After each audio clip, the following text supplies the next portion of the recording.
So happy you could join us again. I am with Greg Engert, beer director for the Neighborhood Restaurant Group, a James Beard Award nominee. The group includes in Alexandria, Columbia Firehouse, and Vermilion. Then over in the Del Rey neighborhood, you have Evening Star Cafe and Planet Wine. Greg, always great to see you. You too, bud. What do we have on tap this week? So this week we have a really delicious, fresh IPA from our friends out at Crooked Run Brewing Company in Sterling, Virginia. It's called Without You. It is a beautiful beer. You can see it's hazy, supremely aromatic, not too bitter. I'm guessing I'm going to be glad to be with you. Delicious beer from Jake and Lee out at Crooked Run. So, you know, Crooked Run Brewing Company is a really cool local beer story because they got their start in 2013, a couple of 25-year-old guys who loved and still love, obviously, craft beer.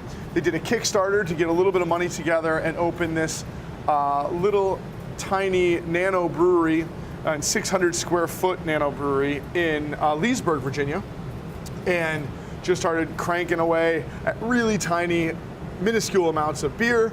Started to garner a name for themselves. They won a gold medal at the World Beer Cup with the Saison they brewed.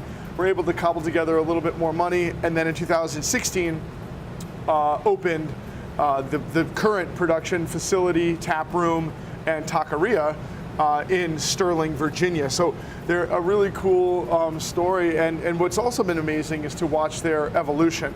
I think they're making some of the most delicious hoppy beers and sours in Northern Virginia right now, and so they're really kind of hitting their stride, and I think this beer is a good example of it. It just continues to blow my mind what's going on around here in the region. You know, compared to 5-6 years ago when we started doing this, it is just mind-boggling. Literally I can't 5 wait years ago, this was. I don't want to be. Yeah, I don't want to be 5 years older, but I can't wait for 5 years What's going to from happen? now. I know. And the thing and you guys at Blue Jacket and. I mean, so this just in this area where they are, they're in Sterling, which is, you know, right near Dulles Airport. You have Ocelot Brewing Company, you know, we talk about all the time, amazing brewery right around the corner.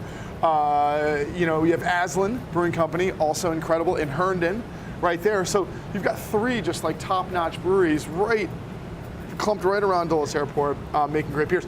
This beer, like you mentioned, it's hazy, very aromatic, not very much bitterness. It's brewed with 2 hops, Equinaut, which used to be called Equinox, that gives it a really cool kind of melon, citric quality, a little bit of like bell pepper note in the finish is what it's known for, slightly herbal.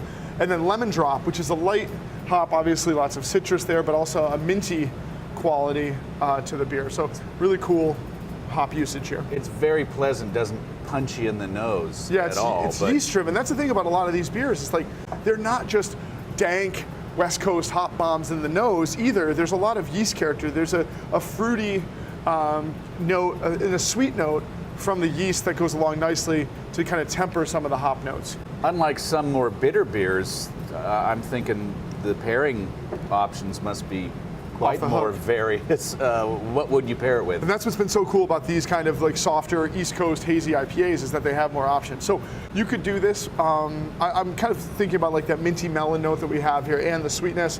This is actually great with ceviche.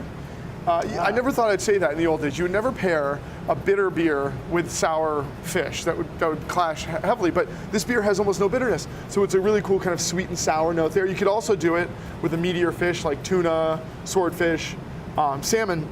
And then also I really like this with red sauce dishes. Again, lack of bitterness, good herbal notes, good sweet fruit quality. So like basil Mott's pizza, classic red sauce Italian. And then last, it's amazing with Greek food, like a Greek salad, souvlaki, and then also Middle Eastern foods like falafel, hummus, things like that. And I don't know what it is, but unfiltered beer is so pleasing to my eye. I'm sure it may be weird some people have, but everybody's coming around to it. Like if you said this 10 years ago, people would be like, this is an abomination, we will not drink it. And there still are plenty of classic brewers, old school brewers, who believe that beer should have clarity, it should be brilliant, unless you're talking about like wit beer or Hefeweizen or something like that. But you're right, we are visual tasters. Instagram culture is propelling this as well, but people love the look of this kind of glowing, hazy IPA, and I mean, I'm on board too. No hazy wine. No hazy wine. That's coming around too. Okay, maybe. All right, Greg, thank you as always. Everyone, please always do drink responsibly and be sure to bring your thirst next time for another Beer of the Week.